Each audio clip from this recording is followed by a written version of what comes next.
бит күрөжө гөйтөн төрүттө харгыла хакажоннары болнан ужулайынан сисмейинен тиренен туры тирек кадыла.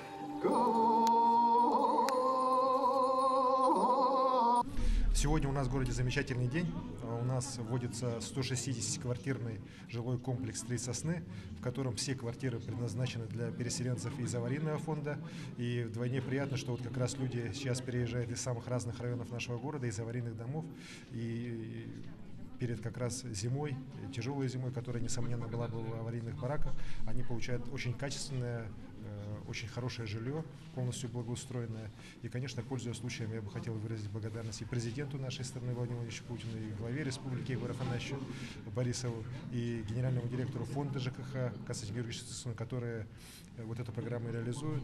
И вот мы обещали, что дайте нам немножко времени, мы то отставание, которое у нас есть по графику 13-14 года, будем уже сокращать, будем его обнулять. И сегодня вот мы уже практически реализации этих шагов приступили. И до конца года порядка 1000 квартир для переселенцев из аварийного фонда в нашем городе будут сданы.